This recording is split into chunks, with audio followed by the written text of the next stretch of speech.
Hello बच्चों, स्वागत है हमारे नेक्स्ट लेक्चर में जो कि लेक्चर नंबर 3, जिसमें हम लोग बिहार बोर्ड मैट्रिक का जो एग्ज़ाम होने वाला है 2023 में, उसका हम लोग मैथमेटिक्स का ऑब्जेक्टिव क्वेश्चन कर रहे हैं। तो हम लोग चलते हैं उस पहला लेक्चर और दूसरे लेक्चर में। हम पहले लेक्चर में 1 से लेकर 20 तक क्वेश्चन डिस्कस कर चुके हैं, और जो दूसरा लेक्चर है मेरा, उसमें 21 से लेकर 50 तक क्वेश्चन को हम लोग डिस्कस कर चुके हैं।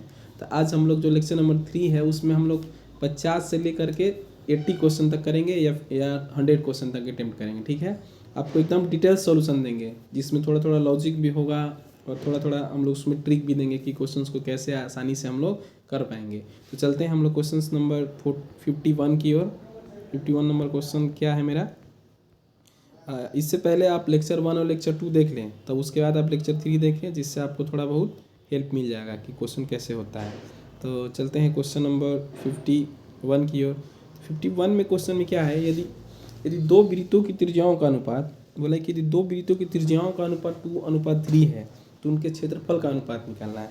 बहुत ही सिंपल क्वेश्चन है। अगर मेरे पास दो वृत्त है, उसका एक को मान लो R1 रेशियो जो R2 दिया हुआ है, अगर 2:3 दिया है, तो अगर आपका मतलब जो एरिया क्या होता है, किसी भी सर्कल का एरिया होता है πr²। मतलब दोनों में तो पाई होगा ना जी। अगर हम दोनों का निकालें πr1² πr2² का हमको वैल्यू निकालना है। ठीक है, इसका मतलब हमको R1 पाई और पाई तो कट जाएगा, तो हमको R1² और R2² का रेशियो चाहिए। तो R1 का स्क्वायर करेंगे, यहाँ पे R1 का वैल्यू होगा, R1 का स्क्वायर करते हैं अगर एरिया का रेशियो निकालना है, तो 2 का स्क्वायर रेशियो 3 का स्क्वायर, तो 2 का स्क्वायर कितना 4:9। तो जो ऑप्शन होगा वही मेरा सही हो जाएगा। तो 4:9 का ऑप्शन नंबर कौन सा है, सी है। सिंपल है। अगर रेडियस का स्क्वायर, अगर हमारे पास रेशियो दिया है तो एरिया का रेशियो निकालने के लिए क्या है, रेडियस का स्क्वायर कर दीजिए। ठीक है, अब चलते हैं क्वेश्चन नंबर 52 की ओर। बोले यदि एक वृत्त की परिधि 8 पाई है, अगर वृत्त की परिधि, तो circumference of a circle is 8 पाई। अगर सर्कमफेरेंस हमारा 8 पाई है, तो सर्कमफेरेंस होता क्या है, सर्कमफेरेंस का फॉर्मूला होता है 2πr = 8 पाई। ठीक है, तो हमको पाई से पाई काट लेंगे, और 2 से कितना बार में 4 बार में कट जाएगा, तो r का वैल्यू 4 हो गया। तो हमको अगर एरिया चाहिए तो होता है πr²। तो हमको पाई में ही आंसर दिया, तो पाई को छोड़ देंगे, 4 का स्क्वायर कितना होता है 16, तो 16 पाई मेरा क्या हो जाएगा, ऑप्शन जो है वही सही हो जाएगा। तो ऑप्शन नंबर बी हमारे पास करेक्ट आंसर हो जाएगा। आपको सर्कमफेरेंस दिया था, तो सर्कमफेरेंस 2πr होता है, उसका वैल्यू 8 पाई था, तो r का वैल्यू वहाँ से निकालेंगे, फिर हम लोग एरिया निकालेंगे। तो चलते हैं क्वेश्चन नंबर 53 की ओर। 53 में क्या है कि एक घड़ी के मिनट वाली सुई द्वारा 35 मिनट पूरा करने में बनाया गया कोण बताना है। ठीक है, तो मिनट के वाला सुई में देखिए, समझिए, the angle constructed by the minute hand by a clock of completing 35 minute. तो हम जानते हैं कि अगर कोई क्लॉक है, ठीक है, अगर कोई क्लॉक है, तो अगर ये मिनट हैंड वाला अगर मतलब सुई है, तो अगर 60 मिनट कंप्लीट करता है, तो 60 मिनट में 360 डिग्री कंप्लीट करता है। 60 मिनट में 360 डिग्री, तो 60 मिनट में 360 डिग्री, तो 1 मिनट में 360 भाई अगर 60 करते हैं तो 6 आता है।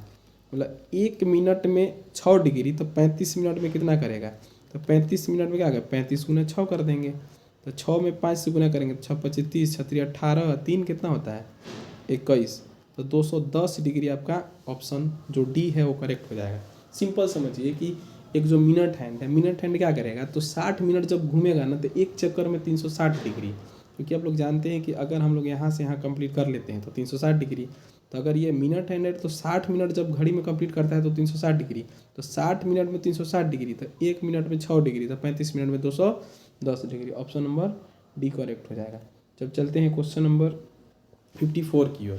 तो आपको बोला है कि बिंदु किस चतुर्थांश में है, तो क्वाड्रेंट बताना है। तो समझिएगा, अगर अगर मेरे पास क्या है, अगर मेरे पास एक क्वाड्रेंट है, तो फर्स्ट क्वाड्रेंट में क्या होता है, दोनों प्लस में होता है, दोनों वैल्यू प्लस में। यहाँ पे क्या हो जाएगा, माइनस प्लस, ये दोनों का होगा माइनस, ये प्लस, ये सॉरी, ये एक प्लस में और दूसरा क्या में माइनस में। तो देखिए फर्स्ट क्वाड्रेंट में दोनों प्लस, और सेकेंड क्वाड्रेंट में माइनस प्लस, फिर माइनस माइनस और प्लस माइनस। क्योंकि देखिए, तो यहाँ पे देखना है कि -2 मतलब एक प्लस है और दूसरा क्या है माइनस है, तो प्लस माइनस कौन सा होता है, चौथा में हो जाएगा। तो चौथा क्वाड्रेंट देखिए, तो चौथा कौन सा है, ऑप्शन नंबर डी है, फोर्थ क्वाड्रेंट हो जाएगा। ठीक है, सिंपल है। अब चलते हैं क्वेश्चन नंबर 55 की ओर। तो 55 नंबर क्वेश्चन में क्या है कि वाई अक्ष से बिंदु इतना की दूरी बताएं। वाई अक्ष से बिंदु 7.3 का, देखिए वाई अक्ष कौन सा होता है, थोड़ा सा समझिए, हम इसको, ये वाला आंसर बहुत अच्छा होता है।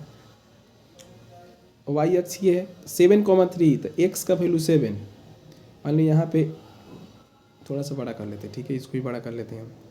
7,3 का एक्स का वैल्यू मान लीजिए यहाँ 7 है, ये 7, हाइट कितना हो गया 3 हो गया, हाइट कितना हो गया 3 हो गया, ये वाई एक्सिस ये है, ठीक है। तो 7,3 का मतलब वाई एक्सिस से अगर हमको इसका डिस्टेंस निकालना है तो वाई एक्सिस डिस्टेंस तो ये वाला होता है ना जी, तो ये का मतलब कितना हो गया 7 हो जाएगा।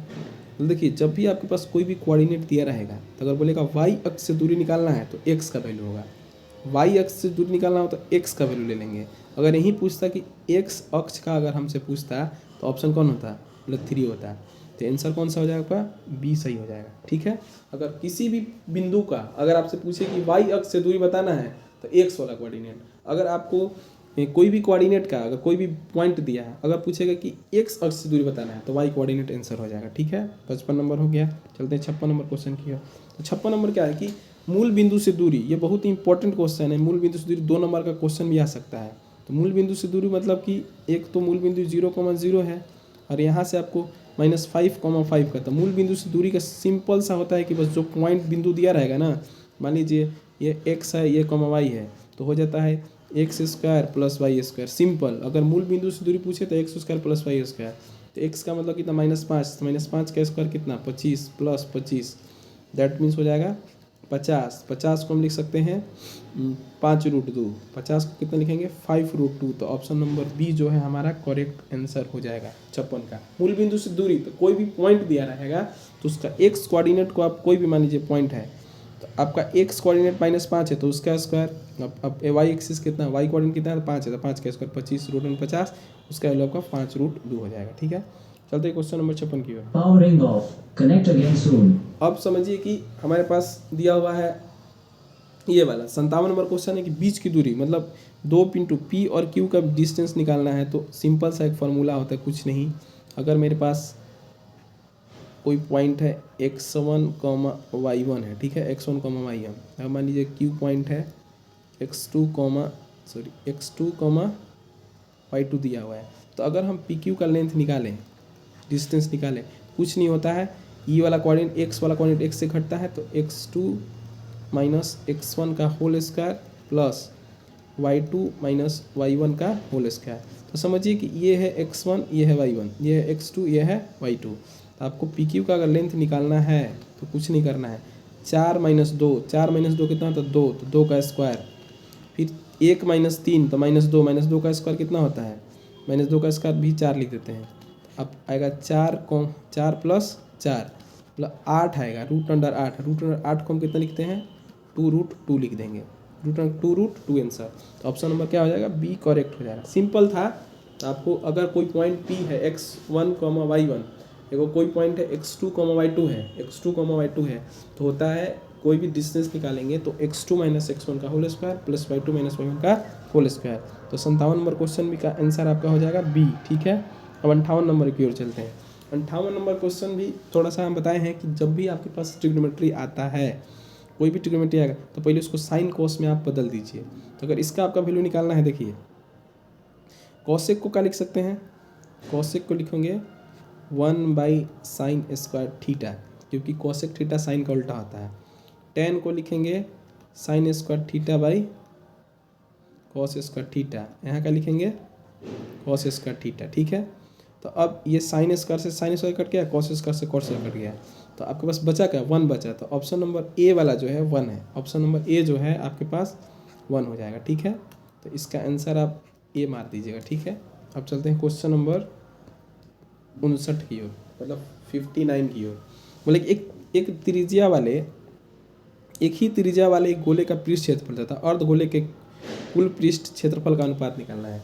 जैसे एक ही त्रिज्या वाले, मतलब त्रिज्या दोनों का सेम होना चाहिए। जैसे कोई को गोला है, ठीक है, एक कोई क्या है अर्धगोला है, समझिएगा। अर्धगोला थोड़ा सा बनाना चाहिए तो आधा करना चाहिए, चलिए हम आधा बना लेते हैं, ठीक है। एक हो गया आपके पास, एक ये गोला है पूरा कंप्लीट गोला, एक अर्धगोला है, ठीक है, वो अर्धगोला है। तो अगर बोलेगा एक ही त्रिज्या वाले एक गोले के पृष्ठ क्षेत्रफल तथा अर्धगोले के कुल पृष्ठ क्षेत्रफल का निकालना है, ठीक है।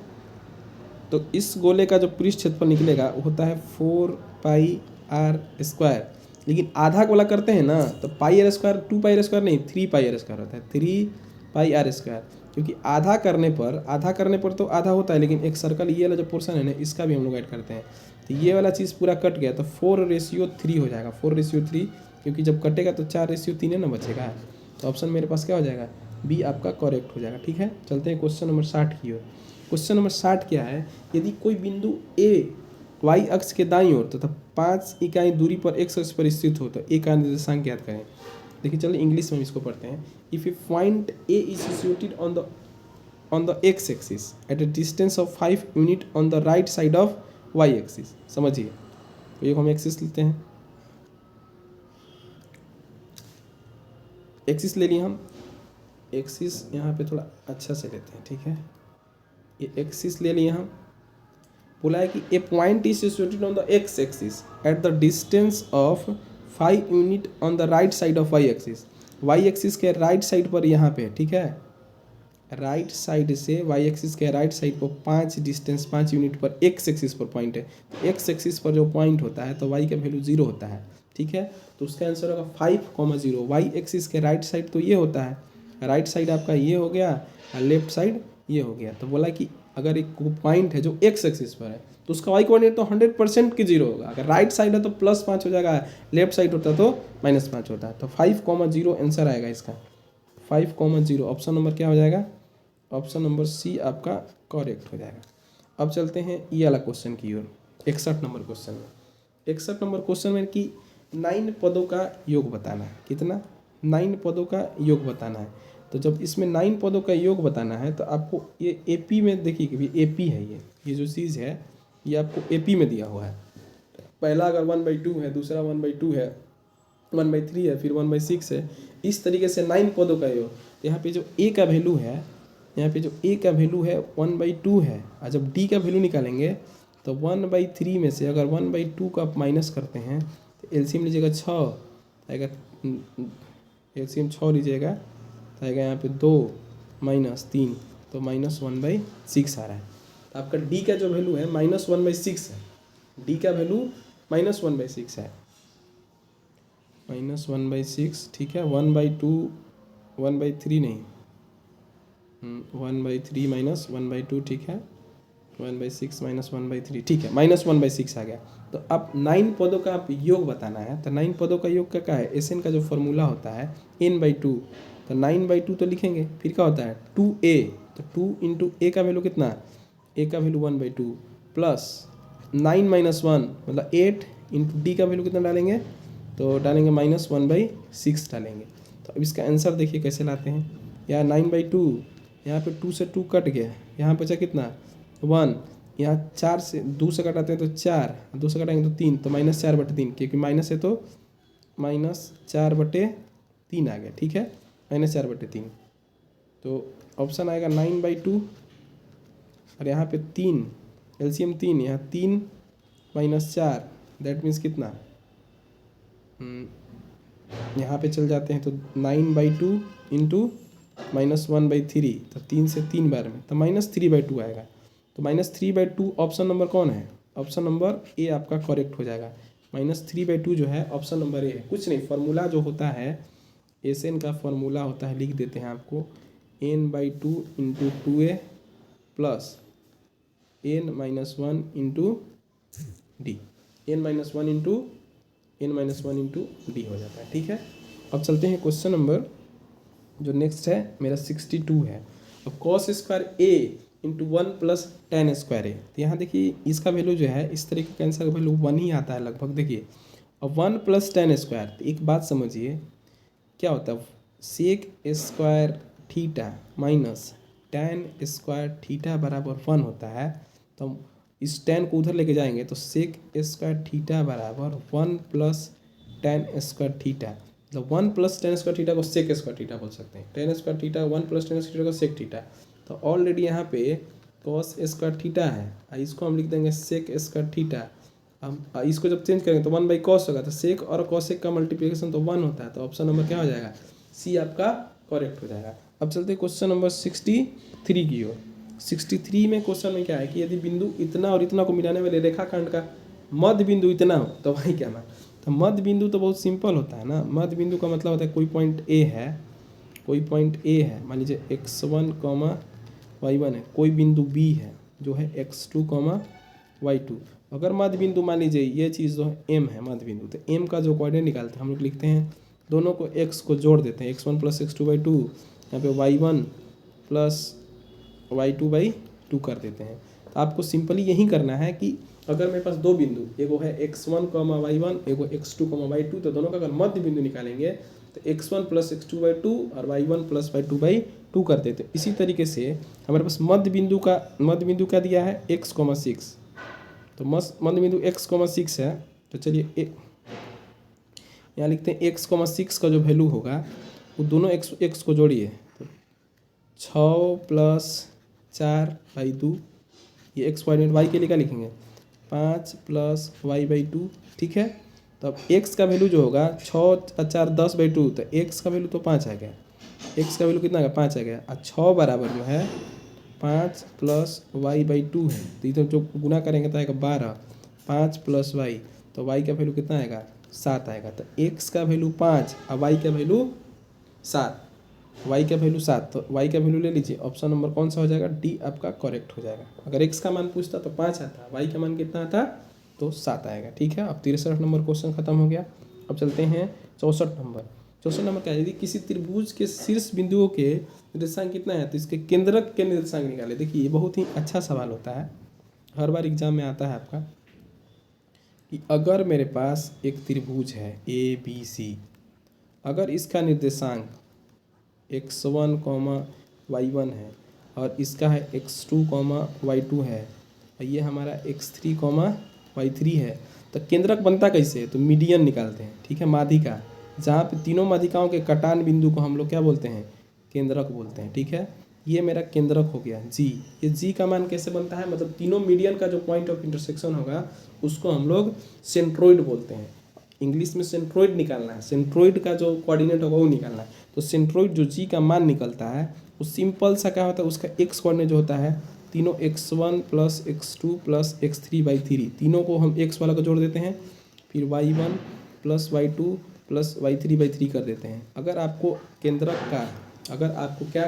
या सेंट्रोइड का अगर आप कोऑर्डिनेट निकालना है तो हमारे पास जो ट्रेंगल होता है, ट्रेंगल का तीनों कोऑर्डिनेट को x मतलब ABC को, मतलब A का x1, B का जो x2 है, x3 है, तो x1 + x2 + x3, मतलब तीनों को जोड़ के by3 कर दीजिए, और यहाँ पे आप तीनों y को जोड़ के by3 कर दीजिए। इसी तरीके से निकालेंगे। तो चलिए अब यहाँ पे सवाल को बनाते हैं।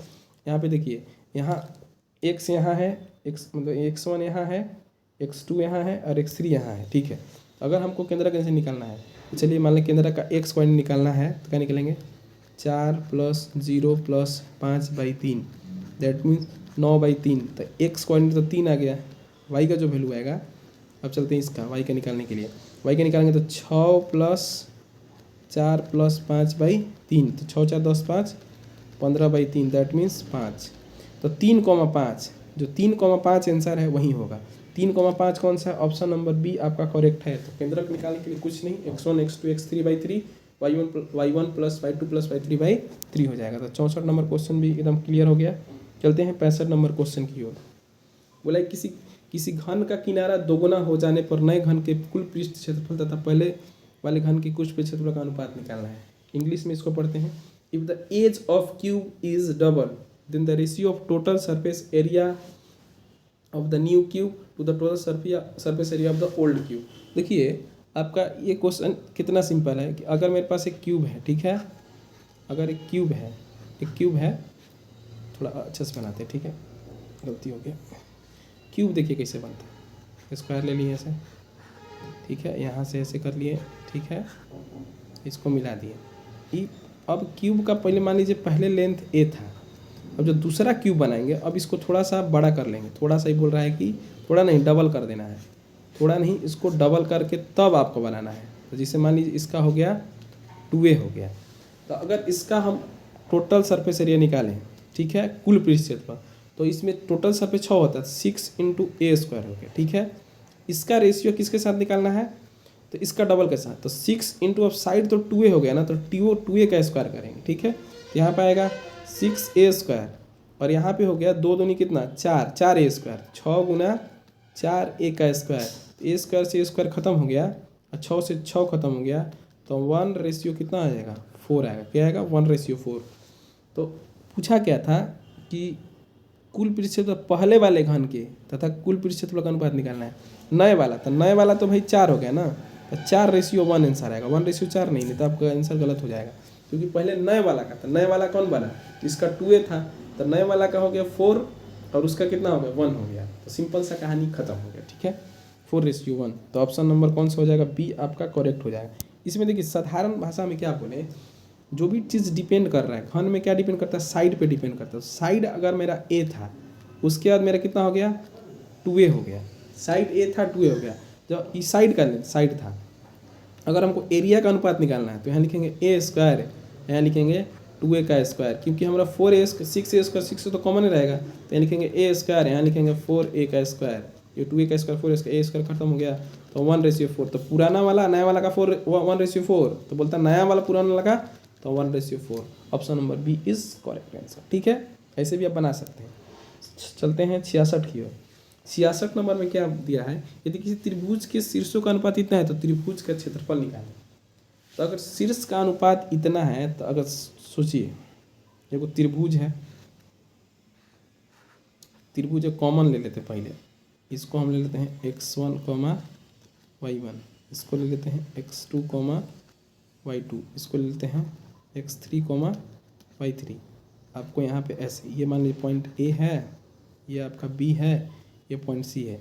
तो अगर इसका क्षेत्रफल निकालना, अगर मान लीजिए इसका एरिया निकालना है, तो एरिया का जो फॉर्मूला होता है हाफ तो पहले होगा, फिर लिखते हैं x1, ठीक है, फिर लिखते हैं y2 माइनस y3 लिखते हैं, प्लस x2 लिखते हैं, फिर 2 हो गया तो 3 माइनस 1 लिख देंगे। ठीक है, फिर लिखेंगे x3, फिर लिखेंगे x3, फिर लिखेंगे यहाँ पे y1 माइनस y2। ठीक है, अब थोड़ा सा ध्यान दीजिए, हम क्या बोले कि अगर कोई त्रिभुज है, उसका कोऑर्डिनेट दिया है तीनों, अगर एक्सिस का मतलब वर्टिसेस का अगर कोऑर्डिनेट दिया है, तो त्रिभुज का जो एरिया होता है हाफ इंटू x1, फिर देखिए x1 लिखिए, x2 लिखिए, फिर x3 लिखिए, 3 को बॉक्स लाना है, यहाँ 3 को बॉक्स बना दिए। तो आपको चलना कैसे है, ये y1 लिख दीजिए, यहाँ पे y2 लिख दीजिए, यहाँ y3 लिख दीजिए।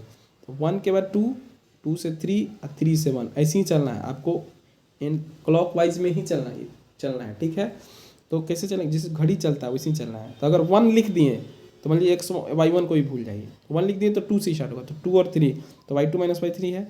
अगर हम 2 लिख दिए, x1 x2 x3 लिखना है, तो x1 लिख दिए तो हम लोग 2 और 3 में चले गए, x2 लिख दिए तो 2 खत्म, तो 3 और 1 होगा, 3 और 1, तो 3 और 1 लिख दिए यहाँ पे।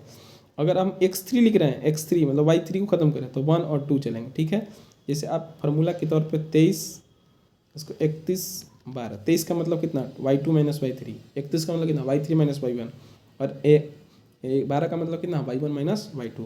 चलते हैं, अब इस फार्मूला को आप लिख लीजिएगा, स्क्रीनशॉट ले लीजिए या इसको लिख लीजिए कि एरिया ऑफ जो ट्रेंगल होता है half into x1 into y2 minus y3 plus x2 equal to x2 into y3 minus y1, और फिर जब लास्ट में x3 लिखते हैं तो y1 माइनस y2। अब चलते हैं क्वेश्चन को सॉल्व करते हैं। ठीक है, तो इसी त्रिभुज का अगर आपको एरिया निकालना है तो बोले कितना हाफ, आपको बोले कि x1, ठीक है x1, तो x1 का वैल्यू कितना है 0 a है, x1 का वैल्यू कितना है a है।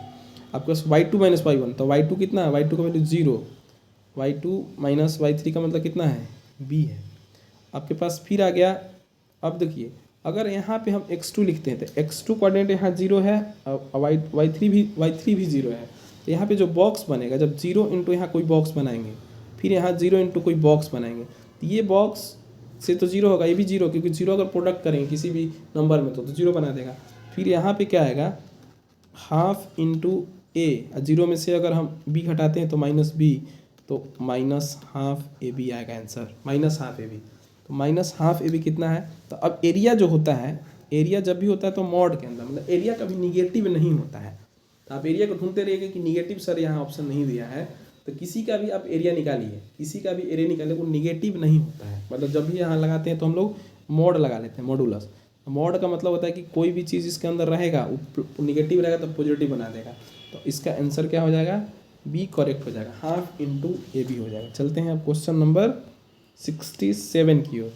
67 क्वेश्चन में क्या है कि यदि ए बी सी तथा डी ई एफ समरूप त्रिभुज है, क्या है, अगर ए बी सी तथा डी एफ समरूप त्रिभुज है और ए बी का वैल्यू इतना है, डी का वैल्यू इतना है, तो ए बी सी और डी के क्षेत्रफलों का अनुपात निकालना है। तो थोड़ा सा बात समझिए, चलिए हम एक त्रिभुज बना लेते हैं, ठीक है। ये ए बी सी त्रिभुज है और आपके पास डी ई एफ है, A B C D E F, ठीक है। तो अगर आपको ए बी भाई मान लीजिए यहाँ पे डी कर लेते हैं, ए बी का वैल्यू कितना है 1:2 और 1:4 दिया, ठीक है। तो अगर इसका क्षेत्रफल का अनुपात निकालना है, अगर दो त्रिभुज समरूप है, समझिएगा, तो अगर उसका साइड का अनुपात इतना है, मतलब ये दोनों साइड ए बी और डी साइड है ना, साइड का अनुपात इतना है, अगर उसका एरिया का अनुपात निकालना है तो इसके साइड के स्क्वायर के बराबर होगा, मतलब ये पॉइंट बी का हो जाएगा स्क्वायर हो जाएगा। अगर एक चीज़ पूछता है कि मीडियन का अनुपात कितना होगा, तो जितना साइड का अनुपात होता है उतना ही होता है। अगर पूछता है कि ये ए डी एक मीडियन हो गया, ए डी नहीं, मान लो ए एम एक मीडियम हो गया, डी एन हमारा मान लो मीडियन हो गया, तो ए एम और डी एन का पूछता तो 1.2 1.4 ही हो जाता, ठीक है। तो पॉइंट को थोड़ा हटा दो अब स्क्वायर में, क्योंकि एरिया का पूछा है तो स्क्वायर करते हैं। तो 1.2 है, तो अगर पॉइंट हटाएंगे तो 12/10, यहाँ से पॉइंट यहाँ कट जाएगा, तो 12/14 का स्क्वायर आएगा, ठीक है। तो 2 से कटाएंगे तो 6, 2 से कटाएंगे तो 7, तो आपका 36/49, तो 36:49 आएगा। 36:49 जो ऑप्शन होगा वही मेरा करेक्ट हो जाएगा। 36:49 ऑप्शन नंबर सी में आपको देखने को मिल रहा है। कुछ नहीं है, अगर आपका A B by D E जो दिया था, अगर ये मान लो 1:2 होता, चाहे m/n होता, ठीक है, m/n होता, तो अगर एरिया का पूछता तो दोनों का स्क्वायर, मतलब आपका आंसर आता m²/n², m²/n²। अगर ये मीडियन पूछता, मान लीजिए हम बोले थे अभी कि am/dn पूछता, तो 1m/n था ना, तो m/n होता। सिंपल साइड का जो अनुपात पूछे तो हमारा स्क्वायर नहीं आएगा, सिंपल जो साइड के रेशियो दिया रहेगा वही रहेगा। अगर एरिया का पूछ रहा है तो एरिया का जो आप निकालेंगे, तो एरिया निकालने के लिए बस कुछ नहीं, साइड का स्क्वायर कर दीजिए, कहानी खत्म। चलते हैं क्वेश्चन नंबर 68 की ओर। सेम क्वेश्चन वैसा नहीं क्वेश्चन है, यदि त्रिभुज ए बी सी समरूप है, त्रिभुज ए बी सी का परिमाप इतना है और डी एफ का परिमाप इतना है, तो ए बी बराबर इतना है, तो डी का वैल्यू कितना होगा। आप समझिएगा कि ट्रेंगल ए बी सी, ठीक है, और ट्रेंगल डी ई एफ, इसका अगर ये दोनों आपस में समरूप है, तो अगर इन दोनों का परिमाप दिया है तो परिमाप का अनुपात ले लेते हैं। ट्रेंगल ए बी सी का परिमाप और ट्रेंगल डी ई एफ का परिमाप निकालते हैं। तो इसका परिमाप निकालेंगे तो कितना आएगा, ए बी कितना दिया 30 बाई शायद 20 दिया है ना, 30/20 दिया है, ठीक है, 30/20, मतलब 30/20 का मतलब कितना 3/2 दिया है। मतलब इसका परिमाप का अनुपात इतना है, तो समझिएगा ध्यान से, अगर परिमाप का अनुपात जितना होता है उतना ही साइड का अनुपात होता है, और उतना ही क्या होता है, मीडियन का अनुपात होता है। परिमाप का अनुपात दे दे, क्योंकि परिमाप एक लेंथ है, लेंथ जो भी रहता है मीटर में, मतलब उसका एक यूनिट रहता है, यूनिट सिर्फ 1 ही रहता है, मीटर में रहेगा चाहे सेंटीमीटर में रहेगा। तो जो परिमाप का अनुपात होगा, मतलब परिमाप का जो अनुपात होगा, परिमाप माने ट्रेंगल 1 का परिमाप का अनुपात ट्रेंगल 2 का जो होगा वही साइड का होगा, मतलब ए बी जो ट्रेंगल अगर निकाले थे तो ए बी बाई डी का जो अनुपात होगा उसी के बराबर होगा। जिसका परिमाप का अनुपात 3:2 था, ए बी का वैल्यू कितना है 12 है, तो हमको डी ई पूछा है, ठीक है। तो डी पूछा है तो 3 से कितना बार घटाएंगे, 4 बार घटाएंगे, तो डी का वैल्यू यहाँ से निकाल लेंगे, तो डी चल जाएगा इधर, 4 दूनी कितना आएगा 8 आएगा, तो डी का वैल्यू कितना आएगा।